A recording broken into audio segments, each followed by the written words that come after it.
성경에 가장 많이 등장하는 인물 중에 하나가 바로 아브라함입니다. 아브라함의 별명 다 알고 계시죠? 믿음의 조상입니다. 우리가 믿음의 조상인 아브라함을 생각하면 가장 먼저 떠오르는 두 가지 이야기가 있습니다. 첫 번째 이야기는 뭐죠? 아브라함이 이삭을 번제로 바친 이야기입니다. 그리고 두 번째 이야기가 바로 오늘 본문 말씀의 내용인 고향과 친척과 아버지의 집을 떠나 하나님의 보여주신 땅으로 나아간 바로 이 이야기입니다. 이 두 이야기를 통해서 아브라함은 모두가 존경하는 믿음의 조상으로 인정받게 된 것입니다. 내 아들, 내 사랑하는 독자 이삭을 데리고 모리아 땅으로 가서 내가 내게 일려준 한 산, 거기서 그를 번제로 드리라. 이 말씀에 아브라함은 순종합니다. 부끄럽지만 목사인 저는 솔직히 이 말씀에 순종 못할 것 같습니다. 오히려 하나님께 반발하고 화를 낼 것 같습니다. 그러니 이 말씀에 순종한 믿음의 조상 아브라함 앞에서 우리는 작고 연약한 나의 모습을 발견하곤 합니다. 아브라함은 나하고는 완전히 다른 사람이구나.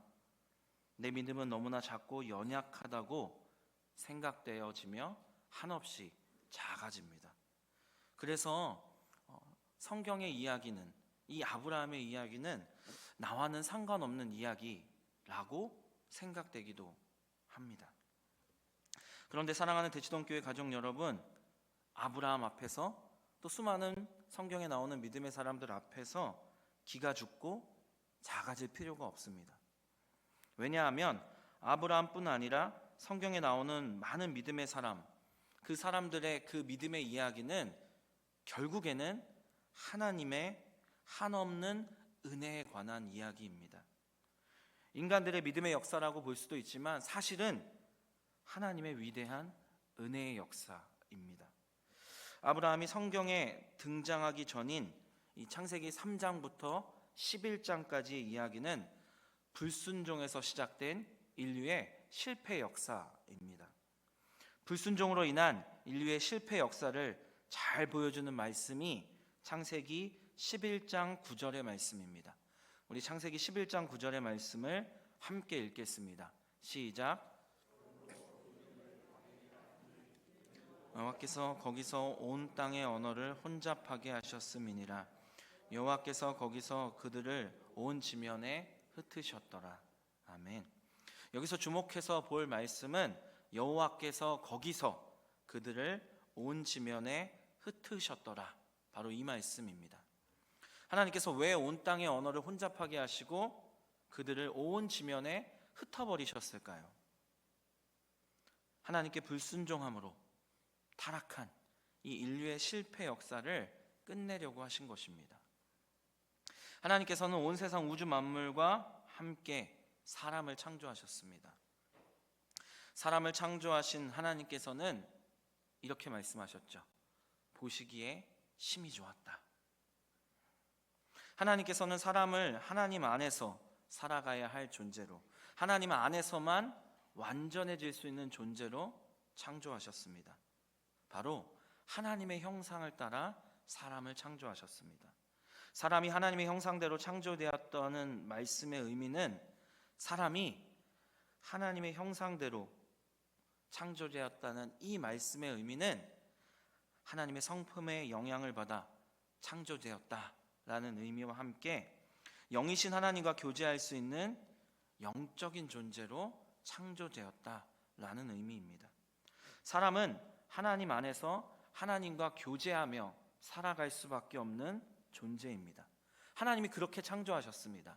그래서 하나님은 아담과 하와를 창조하시고 그들과 친밀한 교제를 맺기 위해 에덴 동산을 만드시고 그곳에서 그들과 함께 하셨습니다. 하지만 하나님과 함께 살았던 그들은 어떤 선택을 하죠? 하나님을 떠납니다.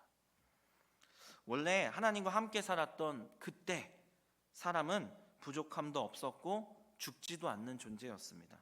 하지만 사람은 사탄의 유혹에 빠져 불순종의 죄를 범합니다. 사탄이 사람을 유혹할 때 어떻게 말하죠? 바로 이렇게 말합니다. 창세기 3장 5절의 말씀입니다. 너희가 그것을 먹는 날에는 너희 눈이 밝아져 하나님과 같이 되어 선악을 알 줄 하나님이 아심이니라. 아멘. 사탄의 이 말을 듣고 유혹에 빠진 사람은 하나님의 말씀에 불순종함으로 하나님과의 이 친밀한 관계, 이것을 스스로 거부합니다. 그리고 스스로 하나님 안에서 하나님 밖으로 나아가는 선택을 합니다.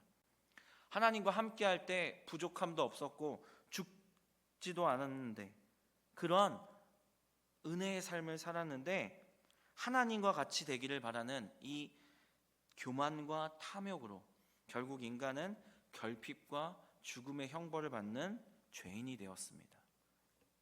이때로부터는 사람의 역사는 죄로 인한 실패의 역사가 된 것입니다. 노아의 홍수 사건 이후에 사람들이 시날 평지에 모였습니다. 계속되는 실패의 역사, 그리고 노아의 홍수 사건이 있었고 그 후로도 실패의 역사는 반복되었는데, 바로 사람들이 시날 평지에 모여 첫사람 아담과 하와가 품은 이 교만과 탐욕의 마음으로 다시 한번 실패의 역사를 반복합니다. 교만과 탐욕의 마음이 사람들의 마음을 움직이고 사람들을 모았습니다. 창세기 11장 4절의 말씀을 우리 함께 읽겠습니다. 시작.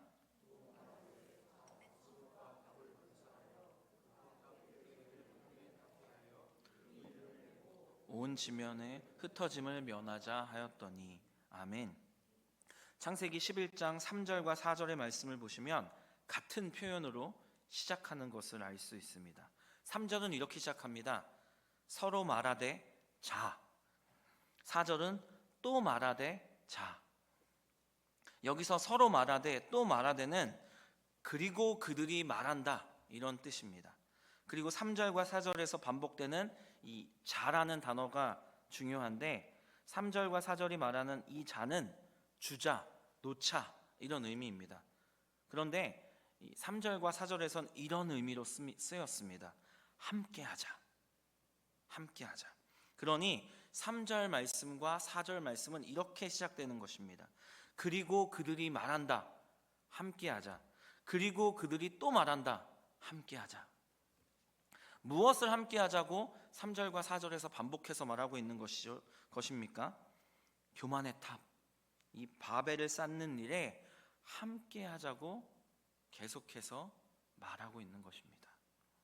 당시 바벨탑을 쌓던 사람들은 자신들이 하는 일에 대해 매우 큰 자부심을 가지고 서로가 서로를 격려하고 권했습니다.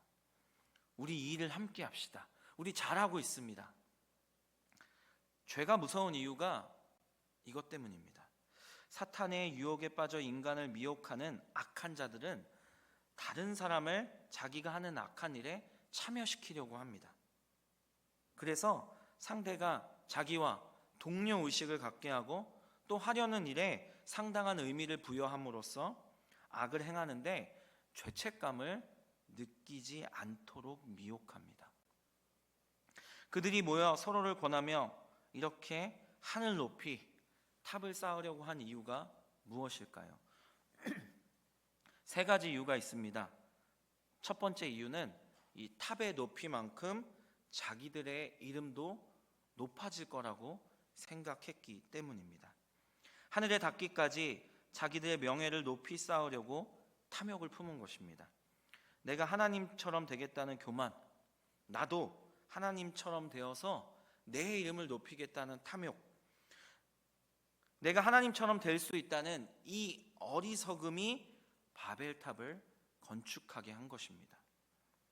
이 마음이 죄이며 이 마음이 인간을 하나님으로부터 멀어지게 하고 파멸시키는 원인입니다. 두 번째 이유는 흩어짐을 면하기 위해서였습니다. 홍수 후에 하나님께서는 노아와 그 아들들에게 말씀하셨습니다. 창세기 9장 7절에서 이렇게 말씀하시죠. 너희는 생육하고 번성하며 땅에 가득하여 그 중에서 번성하라. 하지만 시나이 평지에 모인 사람들은 흩어지는 것을 원하지 않았습니다. 이 시도는 하나님의 축복을 제거하려는 시도이며 생육하고 번성하고 땅에 충만하라는 하나님의 말씀에 불순종하는 죄였습니다. 마지막 세 번째 이유는 홍수 심판에서 살아남기 위해서였습니다. 노아의 홍수 사건을 전해 들은 이 사람들은 하나님께서 노아에게 무지개를 보여주시며 다시는 물로 심판하지 않겠다는 이 약속에 관한 이야기도 들었을 것입니다. 하지만 하나님을 몰랐고 하나님을 믿지 않았기 때문에 이를 믿지 않았습니다. 그래서 그들은 다시 홍수가 났을 때 이 방주의 역할을 할 탑이 필요했습니다. 하나님의 말씀에 순종하고 죄를 짓지 않으려고 노력한 것이 아니라 하늘까지 닿을 높은 탑을 만들어서 하나님의 심판으로부터 자기들의 생명을 스스로 건지려고 했던 것입니다. 그들은 돌을 대신하여 벽돌을 만들어 견고히 굽고 진흙 대신 역청을 사용했습니다. 당시에는 최고의 건축 기술이었습니다. 역청은 노아가 하나님의 말씀에 따라 방주의 안과 밖에 칠한 방수제로 이들이 홍수에 대비하고 있다는 것을 보여주는 것입니다. 노아의 방주를 만들 때 사용한 하나님의 기술, 이 역청을 인간들은 하나님의 뜻대로가 아니라 자기들의 탐욕과 자기들의 안전을 위해 사용함으로써 창조 질서를 거스르고 있는 것입니다.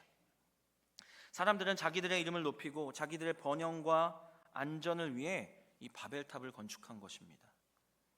바벨탑은 하나님 안에서 하나님과 교제하며 하나님을 의지하며 살기를 거부하고 하나님 밖에서 자기들의 이름을 높이며 서로를 의지하며 자기들의 방식대로 인생의 문제를 해결하려는 대표적인 인류의 우상숭배의 모습이며 실패 역사입니다. 그래서 하나님은 그들의 언어를 혼잡하게 하셨고 그들을 온 지명으로 흩어버리신 것입니다. 이처럼 계속된 인류의 실패의 역사, 이것을 끊어내고 새롭게 하시려고, 다시 구원의 이야기를 시작하시려고, 믿음의 이야기를 시작하시려고 하나님께서는 놀라운 인류 구원 계획을 세우십니다. 그리고 그 시작이 바로 아브라함을 택하여 부르시고 아브라함을 통해 선민 이스라엘을 세우시는 것이었습니다. 하나님을 떠나 죄 가운데 살아가는 온 인류를 구원하시기 위해 드디어 하나님께서 놀라운 일을 시작하십니다. 하나님께서 이 놀라운 구원 역사에 아브라함을 택하여 세웠다는 사실을 우리는 기억해야 합니다. 아브라함은 하나님께 큰 은혜를 입어 하나님의 구원 계획을 시작하기 위해 하나님의 뜻대로 부름받은 하나님의 종입니다. 아브라함이 처음부터 하나님을 잘 섬기며 대단한 믿음을 가진 특별한 존재라서 하나님께서 택하여 축복의 통로로 부르신 것이 아닙니다. 아브라함의 뜻이 아니라 하나님의 뜻이었습니다. 아브라함이 믿음의 조상이라고 불리는 것은 그가 놀라운 능력과 순종의 믿음을 처음부터 가진 특별한 존재이기 때문이 아닙니다. 그가 믿음의 조상이라고 불리는 이유는 인류를 죄와 사망에서 구원하시려는 놀라운 하나님의 구원의 은혜를 아브라함이 먼저 받았기 때문입니다. 그래서 사실 아브라함을 믿음의 조상이라고 부르기보다는 은혜의 조상이라고 부르는 것이 더 맞는 표현인 것 같습니다. 왜냐하면 믿음은 사람에게서 나는 것이 아니라 하나님의 은혜의 선물이며 하나님께로부터 오는 것이기 때문입니다. 우리가 믿음으로 구원받았다는 말의 의미는 결국 하나님이 은혜로 주신 그 믿음, 그 선물로 구원받았다는 의미입니다. 에베소서 2장 8절의 말씀을 함께 읽겠습니다. 시작.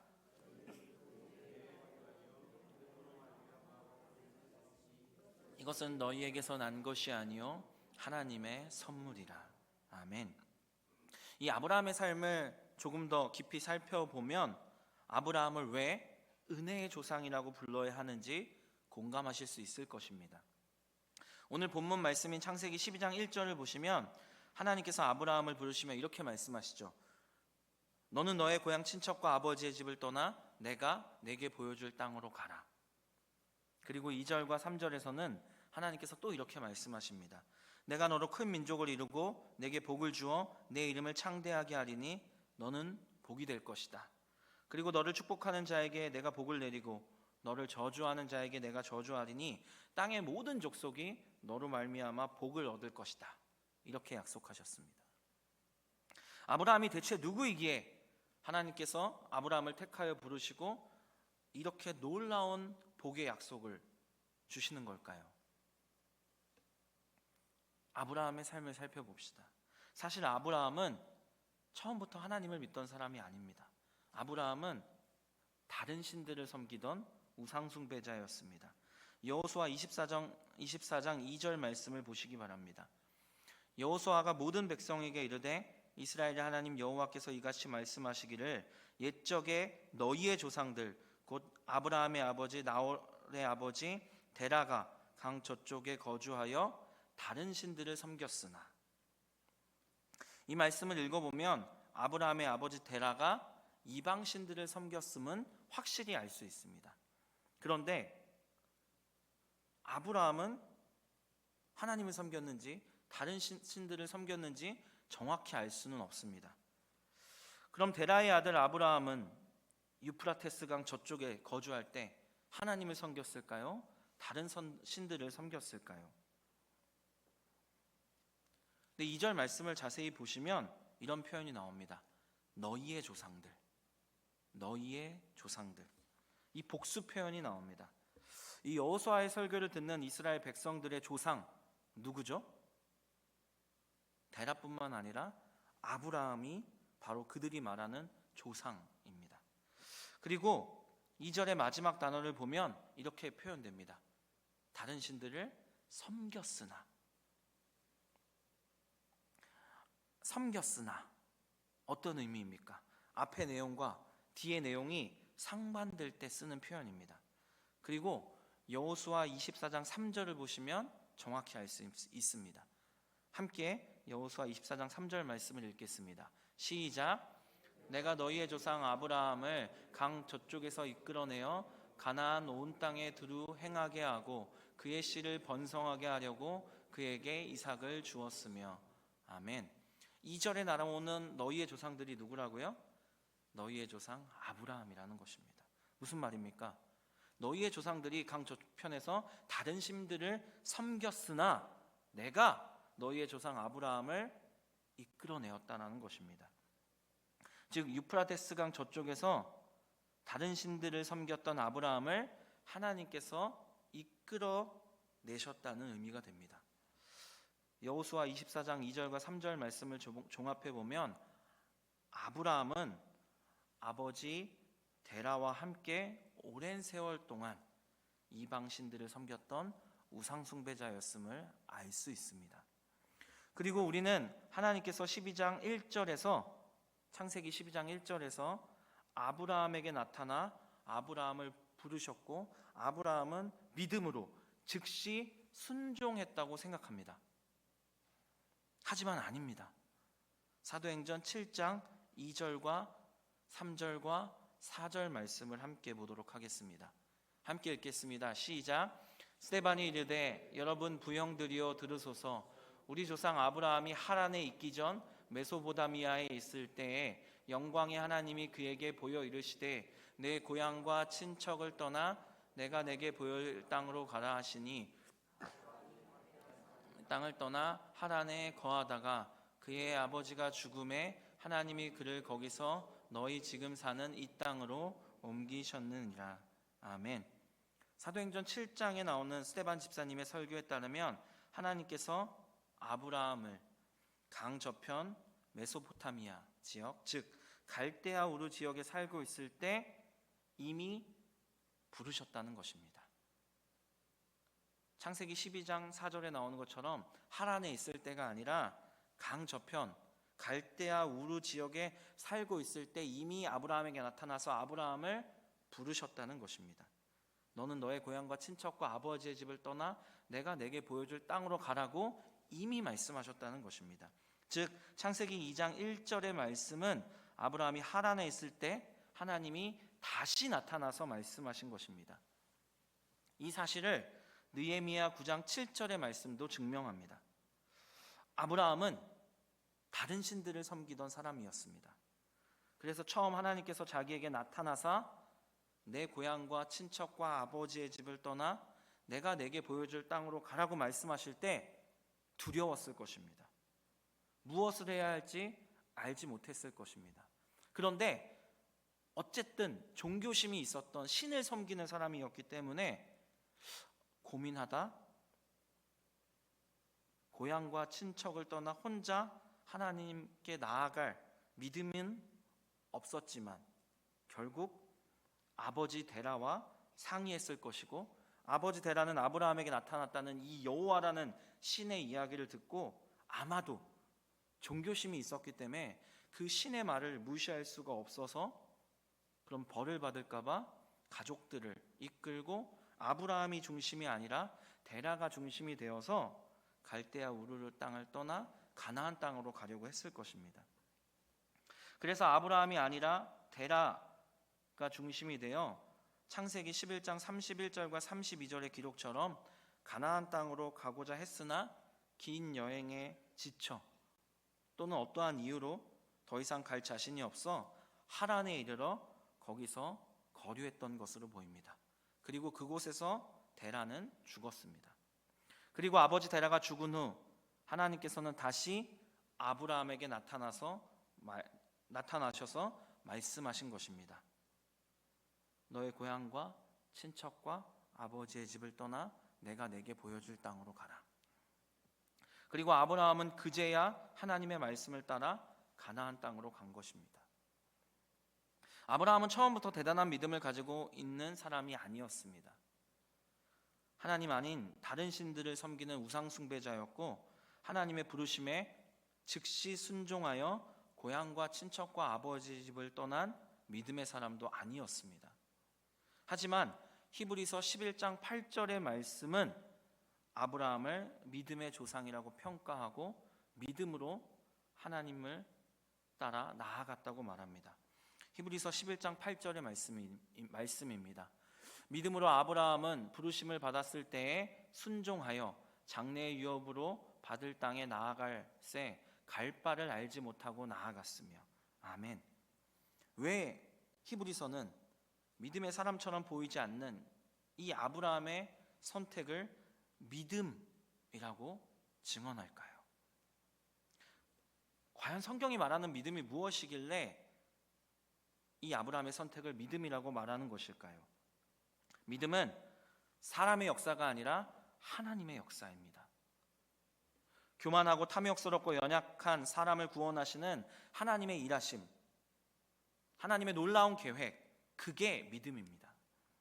전적인 은혜로 사람을 구원으로 인도하시는 하나님의 일하심, 하나님의 열심이며 하나님의 오랜 참음과 오랜 기다리심이며 하나님의 설득 작업이며 변하지 않는 하나님의 사랑, 그게 믿음입니다.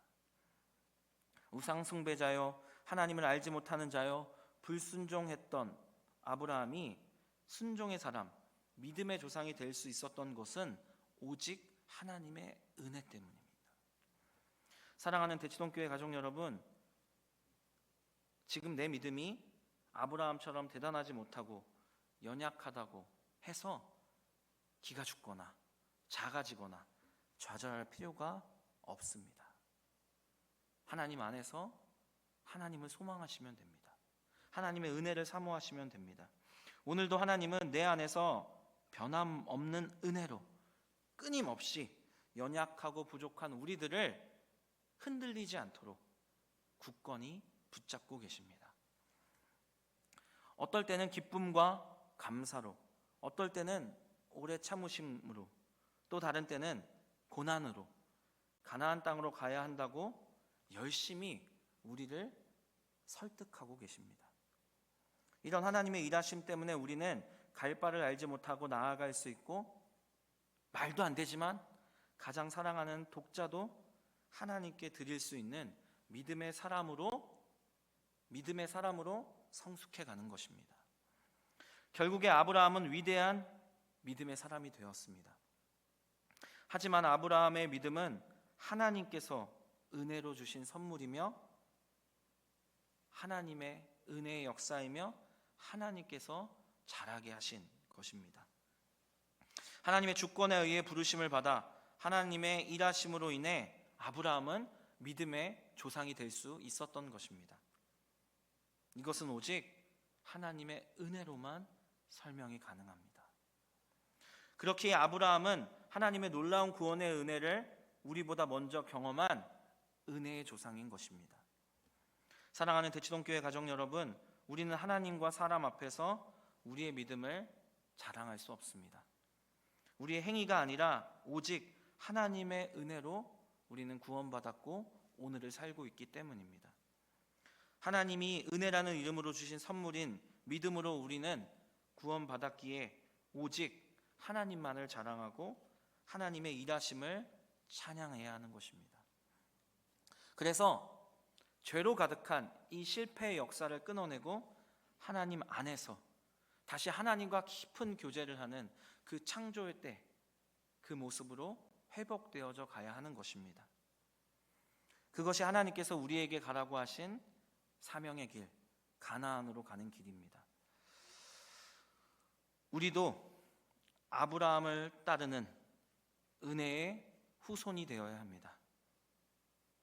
우리의 다음 세대도 우리를 따르는 은혜의 후손이 되어야 합니다. 그리고 우리의 다음 세대들에게 우리가 은혜의 조상이 되어야 합니다. 그러기 위해서 오늘 하루도 하나님의 은혜를 사모하며 하나님이 주시는 그 믿음을 따라 하나님이 보여주시는 그 길에 순종함으로 나아가는 우리 모두가 되기를 간절히 소망합니다.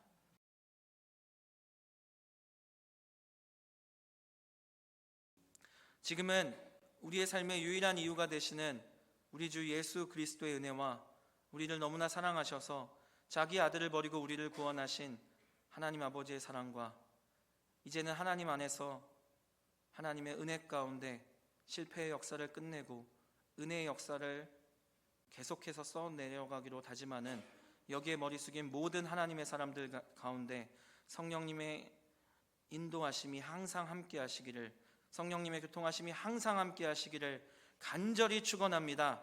아멘.